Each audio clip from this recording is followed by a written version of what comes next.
5:30 AM na pala. Kailangan ko nang bumangon dahil ngayong araw pupunta ako kasama ni Tol Jefferson Mina sa Luneta Park para makilahok at makiisa sa gagawing protesta ng mga kababayan kong Pilipino laban sa korupsyon na nagaganap ngayon dito sa bansang Pilipinas. Itong araw na ito ay masasabi kong makasaysayan para sa akin dahil ito ang unang beses na gagawin ko ito para sa bansang Pilipinas. Ito nga pala ang aking suot, may tatak na one piece. Kung alam mo ang ibig sabihin niyan, mauunawaan mo kung bakit merong tatak na one piece ang aking damit.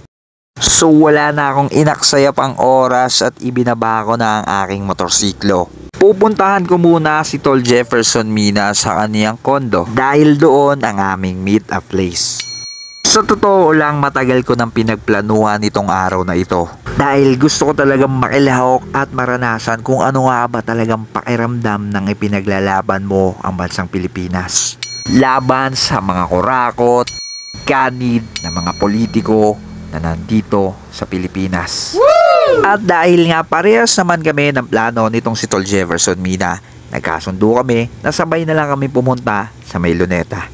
Nag-commute nga lang pala kami nung araw na yan. At nang kami nga ay nakapasok na dito sa LRT ay nakakasabay namin itong si Manong. Sakto naman napapunta rin siya sa Luneta kaya sumabay na siya sa amin. Si Manong pala ay talaga sumasama sa mga ganitong rally noon pa man. Ang daming ikinuwento ni Manong nung kabataan niya nung sumasama siya sa mga rally nung panahon niya. Nakakatuwa lang isipin na nakasabay namin itong si Manong na meron din isang layunin na iparating ang ating mga boses.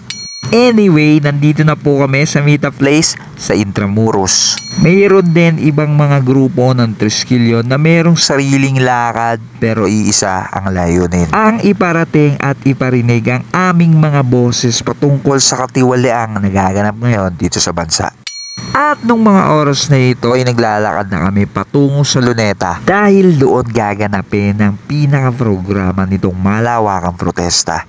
Habang kami ay papalapit sa Luneta ay unti-unti na rin kumakapal yung mga taong aming nakakasalubong. Bit-bit ang kanilang mga bandera, placard, signboard, pagpapakita ng kanilang mga galit laban sa mga tiwaling politiko dito sa bansang Pilipinas. Tumayo talaga yung balahibo ko nung makita ko yung dami ng taong nakiisa para sa protesta na ito.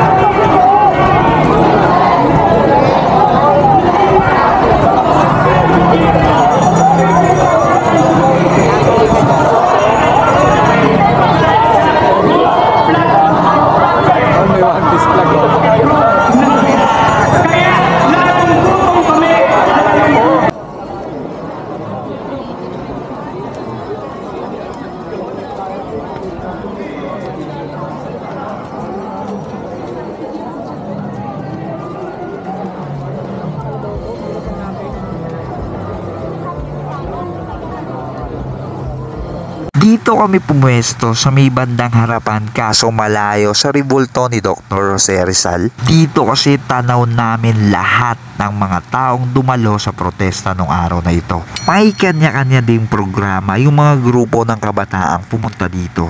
Tulad na lang ng isang grupo ng mga kabataang ito, ipinapakita nila yung kasalukuyang nangyayari sa bansa natin. Halo-halong emosyon yung mga nakita ko sa mga taong pumunta nung araw na ito. Nakakalungkot lang din isipin na nangyayari ito ngayon sa bansang Pilipinas na kung saan kapwa rin Pilipino ang gumagawa nito sa atin. Kagaya ni Utol na hawak ang watawat ng Pilipinas, umaasa din kami na balang araw magiging maayos din ang lahat. Alam kong malayo pa sa katotohanan ang inaasam-asam nating tagumpay pero mga Pilipino tayo. Hindi tayo marunong sumuko at ipaglalaban natin kung ano sa tingin natin ang tama. Arriba! Arriba! Arriba taong brava! Arriba! Arriba! Arriba taong brava!